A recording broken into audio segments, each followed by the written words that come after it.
Hey everybody, welcome back. We are going to summarize day 3 of the trials of Stede Bonnet, the gentleman pirate, and his crew, happening 302 years ago on this date down in Charlestown, South Carolina.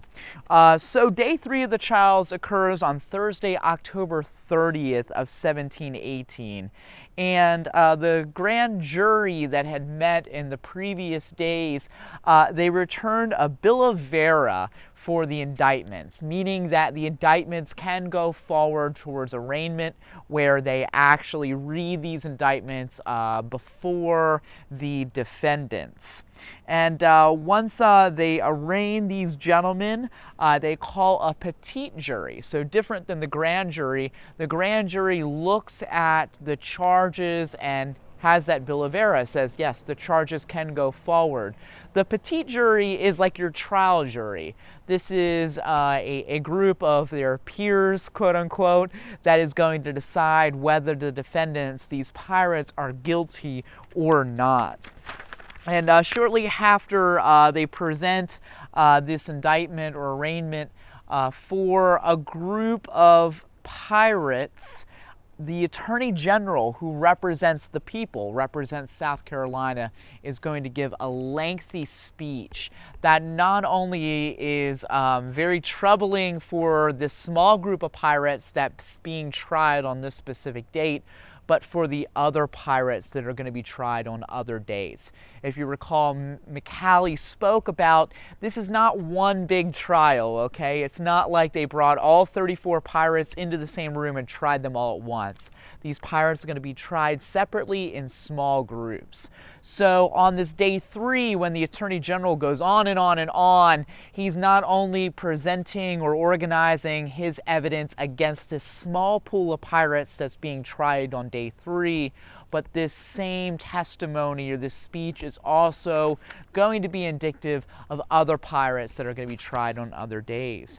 And the Attorney General, he basically summarizes or gives a short history of these pirates' actions from about May of 1718 up until the battle in the Cape Fear River in September of 1718.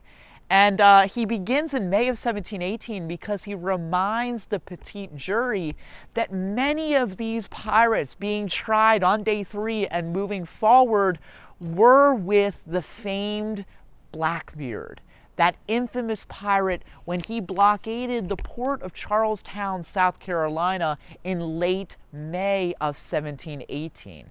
So the Attorney General is reminding this jury that these pirates performed acts of piracy right outside your front door, right outside your neighborhood, that you felt the effects of their crimes right here in your own community. And he takes them forward. He takes them into the next month of June of 1718 and says that they are abandoned by Blackbeard in modern-day Beaufort, North Carolina, that Stede Bonnet picks up these maroon pirates outside of Old Topsail Inlet, which we call today Beaufort Inlet.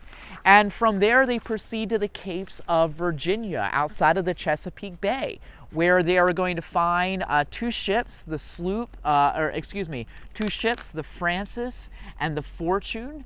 They're going to take not only the cargo from both of those vessels, but they're going to take their captains, going to take their crew prisoner. And then he reminds this jury that not only in May of 1718 did you feel the effects of their crimes, that many of your neighbors and your kin were killed at the hands of these pirates when they were confronted in the mouth of the Cape Fear River in late September of 1718. That many of your friends, many of your kin, maybe your neighbors, they didn't come home after that battle. They were killed at the hands of these pirates. So after the end of that long speech by the Attorney General and Judge Trott, again presiding over this trial, they are going to hear testimony from the various witnesses that the Attorney General is going to call forward. And these witnesses, they begin with Ignatius Pell. He's the boatswain of the pirate crew.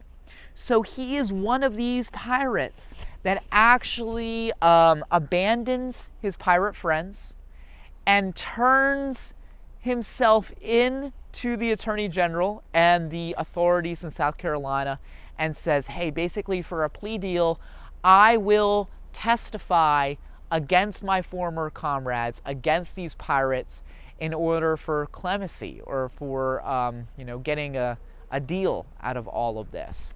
And I think one of the most important lines in the entire trial comes from this third day of the trial from Ignatius Pell, this former pirate turned against his former comrades.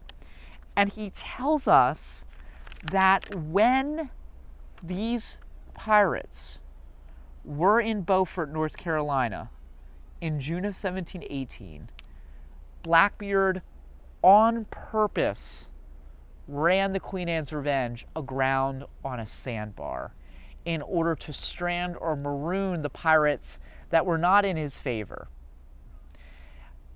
There's a lot of discussion within the historical community today, and this goes back centuries, about whether Blackbeard accidentally or on purpose ran his flagship, the Queen Anne's Revenge, aground on that sandbar outside of Beaufort.